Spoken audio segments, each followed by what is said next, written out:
Hello everyone, welcome to our first mini blog. তো আজকে আমরা দুই বান্ধবী আর সাথে একটা ঝিঙ্কুনাকুর বোনকে নিয়ে বেরিয়ে পড়লাম। সরি গাইস, কিছু মনে করো না। যাই হোক, আমরা বেরিয়েছিলাম ঘুরতে। অনেকদিন কোথাও যাওয়া হয় না একসাথে, এটা আমি একটু ফাট মেরে নিচ্ছিলাম আর কি। এই আমরা যাচ্ছি কোথায়, তোমাদের দেখাচ্ছি গিয়ে, চলো। তো ট্রেনে আমরা তিনজন মিলে গল্প করতে করতে গঙ্গার সিনারি দেখতে দেখতে পৌঁছে গেলাম প্রিন্সেপ ঘাটে। তারপর পৌঁছে গেলাম প্রিন্সেপ ঘাট। পৌঁছে এটা প্রথম কাজ হচ্ছে ফটো তোলা। তারপর সামনেটা কিছুটা এগিয়ে গেলাম ফটো তুলবো বলে, কিন্তু এত গরম, ও পাখা দিয়ে লিটারি হাওয়া খাচ্ছে। তারপর আমরা তাও ফটো তুললাম, ভিডিও করলাম। কিন্তু সবাই এখানে অন্তত সেজে এসছে, আমরা আমরা তো বলদের মতো গেছিলাম। তারপর আমরা ঠান্ডা ঠান্ডা লেবুর শরবত খেলাম, খেয়ে এগিয়ে গিয়ে পাপড়ি চাট খেলাম, খুব সুন্দর খেতে ছিল।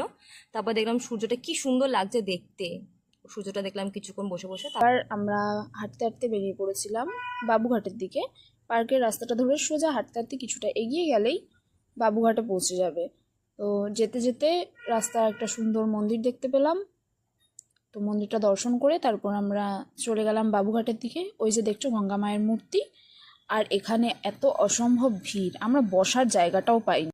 তারপর আমরা দাঁড়িয়ে দাঁড়িয়ে গঙ্গাবতী দেখলাম, খুব ভালো লাগলো। আমি প্রথমবার গঙ্গাবতী দেখেছি, আমার তো খুব ভালো লেগেছে। তারপর আমরা অনেক কষ্টে ট্রেন ধরে গরমের মধ্যে সেদ্ধ হতে হতে বাড়ি ফিরলাম।